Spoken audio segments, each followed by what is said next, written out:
krimen. Dumako muna tayo, Maynila. May balita tayo mula ho doon. Humigit kumulang sa 40 pamilya ang naapektuhan ng sunog na nangyari sa Mario Street, Tondo. Alas 12:45 kanina madaling araw nang magsimula yung apoy, umabot sa ika-4 na alarma at naideklarang fire out. Bandang 1:33 na ho ng umaga. Nasa 20 bahay naman ang nadamay sa sunog kung saan ay abot sa 1 milyong halaga raw ang pinsala sa mga ari-arian. Ay tinitingnan hong dahilan ng sunog yung mga iligal na pagkapito ng kuryente. Subalit patuloy pa rin ang investigasyon ng mga otoridad at wala rin naitalang nasaktan o nasugatan sa nangyaring sunog.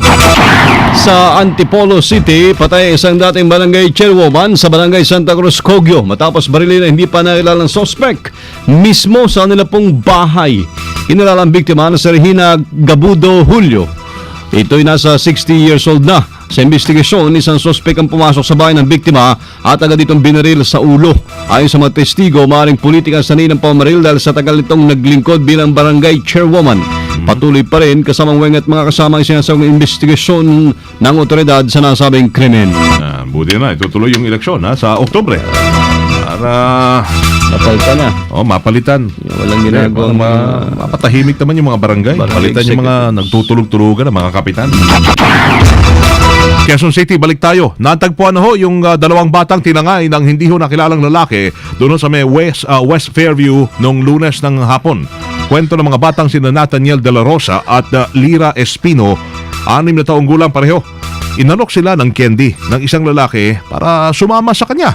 Agad silang sinakay sa bus at jeep. At saka nangako pa, parang politiko, napakakainin ho sila sa dalawang sikat na fast food chain. Maraming pagkain. Di ba? Ayon ho sa mga tauhan ng Barangay West Triangle sa QC, dinala ho ang mga bata ng isang concerned citizen na nakakita sa kanila matapos silang iwan ng suspect sa may area ng Cubao. Ang hinala ng mga magulang ng biktima ay posibleng gagamitin sa pamamalimos ang kanilang mga anak kung hindi agad ito inaibalik sa kanila. Sa Quezon City naman, dalawang kataong hinold up. Quezon City pala ulit ito. Hinold up. Dami nangyayari dyan sa Quezon City. Dami malawak kasi habang sakay po na isang pampaserong jeep na bumabaybay sa kabahan ng EDSA. Kinilala mga biktima sina Lovely Butado, 21 anyos, at si Ednalyn Wandilio, 26 anyos, isang sales consultant at residente ng Kaingin Road sa Balintawak.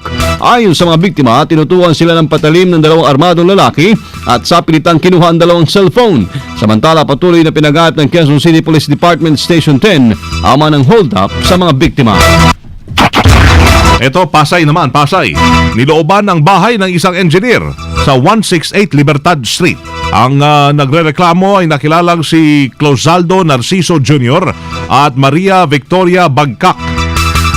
Ayon sa salaysay ng mga biktima, natangay ang 50,000 pesos na pera, 2 unit ang iPad na nagkakalaga ng 80,000 pesos. Yung dalawa, 6 na cellphone, ang daming cellphone, at mga alahas na nagkakalaga ng kalahating milyong piso. Dami rin alahas. Dami rin. Inaalam mo ng mga pulis ang pagkakakilanlan o kung sino yung mga suspect na yun na nanloob sa bahay.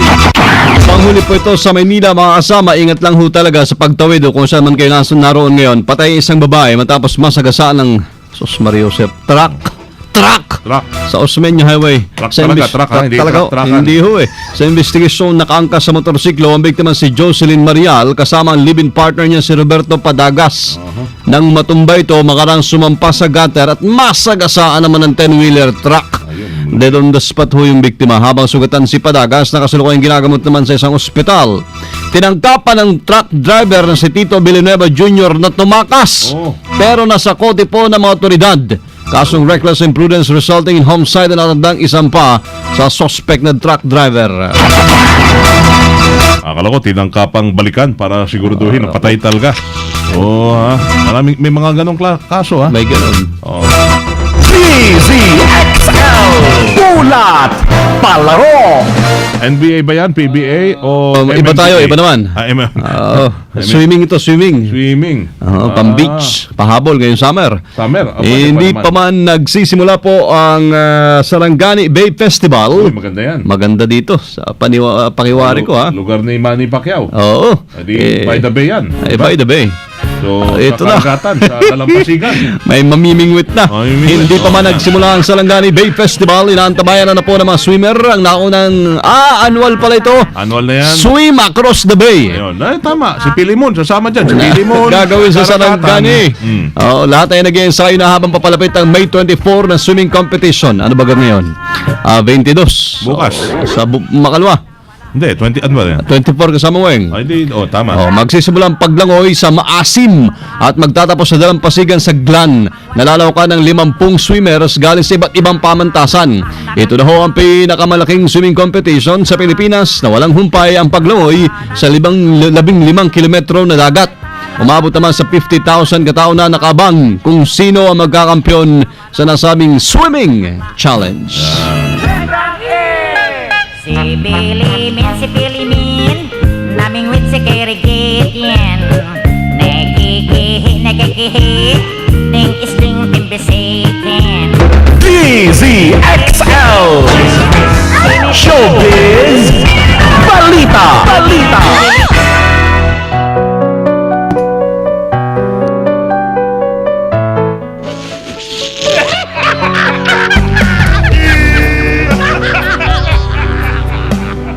Ay, may hinahanap lang ho si Loli. Ano yung hinahanap mo, Loli? Sa club lang yung dugtog yan. Ay lang, kahapon kasi nawala eh. Ngayon, ang dali lang, baka mawala ulit eh. Ano hinahanap mo, Loli? Hinahanap ko si Jed Salang. Dahil lang nasabi, mukhang nagtatago na nga itong si Jed Salang. Hello, everybody! Oh, hello, everybody and everywhere! It's me, Lollipop, Lollipop! I have a slowly lost and found dahil ho sa kontrobersy ang kinakaharap ngayon ay dini-activate na ni Jed Salang ang kanyang Instagram account dahil sa mga basher. Tama ba, basher? O yung mga tinatawag na mga hater. I hate you! Ganun. Dahil sa ginawa nila kay Ai, kaya may mga supporters si Ai na nagpost ng mga masasakit na salita laban sa kanya. Parang si Audrey Dalgo yan. Hater, ha? Tanging ina mo! Ano? Sabi niyo ba, tanging ina mo, Jed? Tama! Ito, nandali, tuloy ko lang. Composure. Okay. Relax. Bukod ho sa literal na pagmumura ng mga bashers! Relax lang, relax. Kay Relax, Jed Loli. Salang sa sarili nitong Instagram account, pinaratangan siya na user! Gusto mo? Nakapaya mo ka! Di ba? Ay, hindi! Di ba Malagpas pang ka na, mga eh. below the belt na salita? Di below the belt, mukha kang brief! Hindi kasama yung brief, Loli. Below the belt na belt lang at saka Ano ba pantalon. below the belt? Below the belt. Yun na yun. Pang underwear. Dahil dito nag-post din ang pangalan ng anak ni Ai na si Sancho de las Alas. Ito siguro yung anak ni Lani Kwan, no? Ni Miguel Vera. Miguel. Oo. Ninais ko. Sandali, meron akong tugtog dito. Ano ka ba dyan? Parinig. Kala nyo, Akala nyo, ha? Library namin dito, kompleto busog kay yan. Greg. Oo, sandali, nawawala. Tinan mo. Nawawala nga talaga. Yun. Ito na. Si Miguel ba yan? Hindi si Miguel to. Si Vina. Kasi Ambrenica. binabato siya ngayon eh. Vina. Sige. At ito marahil ang kanta ni Ai para kay Jed Salang. Kung saan ka mang tikbalang. Dahil nga nag-post ang anak ni Ai. Ito sabi anyari, di mo na kaya? Kita tayong muli. Meron pang ganun. Kinumpirma ni Sancho na Boses nabawi. ay. Oo, nabawi na ang Camaro car na Camaro? Ba? Ito ba yung para sa Transformers na Camaro? No? Yan ang binigay kay Jed? Ang swerte naman. Na 3 million pesos na monthly gift month pa lang yun, ha? Ni Ai kay Jed nung May 2. Kahit ba Yan, ang nangyayari ngayon, mukhang nagtatago na si Jed. Sala. malaman Sayang. Walang katuloy ng kotse. Ay, ganda-ganda pa naman. Mukhang hindi bagay sa'yo. Bagay sa akin. Kaso hindi kami talo ni Ai. Sige lang, magtago ka na. Jed. Sala! Magawa to na. Tama na, Loli. Alis ka na nga. Di umatras. Tama na. Ito ang balitang panghimagas. Ayan, saan pa mapunta eh? Ayan. Yung puso ni Loli. Oh, puso. Buti may puso yun. What's up, PB? Good morning mga kasama. Para naman po sa balitang panghimagas. Oh. Naligaw ang mag-asawa matapos madala ng isang Turkish airline sa maling lugar. Ang couple mula sa California na sina Sandy Valdivieso at ang asawa nitong si Chait Vo ay papunta sa Dakar, Senegal sana, sa Africa para dumalaw sa dating eskwelahan ni Sandy noong kolehiyo. Pero nakarating sila sa Bangladesh.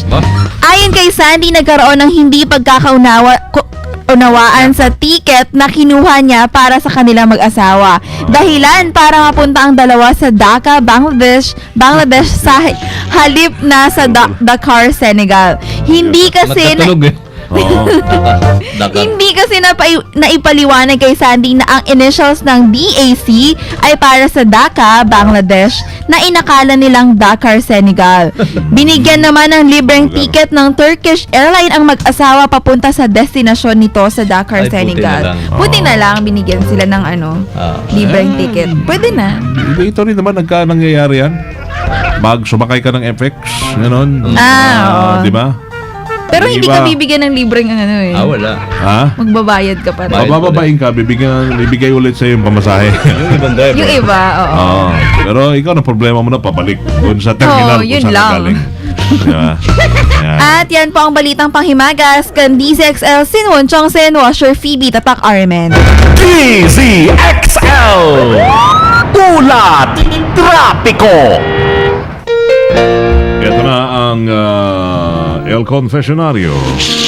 Si Rambo. Laboy. Labay. Dabuhi. Laboy. Hello, boy. Hi, boy. Hi, kasama wine at body. Binatang boses. Binata. Amoy ng traffic. The boy. You're the boy. You know? Yes, I'm the boy. The little boy. Parang kinikilig. Ito yung mga boylet. Pang boylet material tong si Rambo eh. Oo. Ha? Kinikilig yung... Daming kinikilig kumiinom yung mga kolehiyalo. Yung iba, napapakagat labi pa. Oo. Wala. Labi, mga OJT. Yung isa, panunok-lunok na lang ng laway. Oo. Tinutulungan lang natin. Habang sumusulip ng palihim kay Rambo. Naku, sus. The boy. The boy. The boy. Boylet, di ba?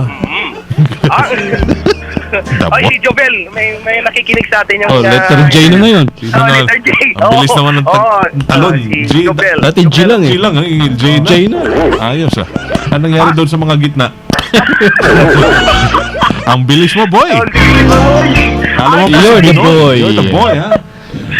Ang daloy kasamang Weng at Buddy ng Yes, boy. trapiko. Ha? What's the color, boy? Binata talaga ang boses. Oh. Dito sa kahabahan. Pati yung forma niya nung Sabagay. hapon. Kahapon ba yun? Kahapon, maraming LJT kahapon. Grabe, parang college lang. Oh, sus, naka-sneakers pa naman. Oh. Tapos may kausap siya. Oh. May kausap. May kausap. Akala ko kausap niya sarili niya. Oh, yun pala? Ano pala kausap niya? Yung Bluetooth. Akala, napaya, hindi ko na kinausap eh. Akala ko, kakausapin ko sana. Akala ko, ako yung kinakausap. Hindi pala. Hindi. Bluetooth. Talaga si You are the boy. The boy. I remember the boy. Sabay, para na ko naalala niyan. Pero bago ko maalala yan, kasamang Buddy at Weng, ang ang daloy muna ng trapiko sa kahabaan ng Commonwealth Avenue kung galing sa Pilcoa ay banayad naman sa mga oras nito tuloy-tuloy hanggang sa makarating sa Sandigan na Bayan. Pagkalampas ay bagyang bumabagal hanggang tuloy-tuloy hanggang Fairview. Sa kabilang linya patungo naman sa EDSA tuloy-tuloy pero bahagyang bumabagal pagdating sa Pilcoa hanggang sa Elliptical Road. Okay, boy. Now, what's the motto, ha? Motto for today, dedicated natin. Ay, si Professor Eric Sanawan pala. Lagi palang nakikinig yan. Lagi nagte-text siya. Prof. Eric Sanawan. Ang motto ko para sa ating mga kababayan, para kay Jobel, satisfaction lies in the effort, not in the attainment. Full effort is full victory. Anong terminal ba yan? 1, 2, 3. Naiya 1, naiya 2, o 3. Malapit yan dito sa Action lie in the effort, not in the action. Oh. Yeah. Airport, airplane. Sa Pasay, malapit sa Pasay. Mali at Kaya nga, di ba maraming mga oo, iwan doon? malapit nga. Oo. Pasay? Pasay. Oh. Airport road. Oo, Airport. May Airport 1. Airport 1. Hanggang 3 yan. O, kaya nga. Oh. Madalas kata sa Airport 1.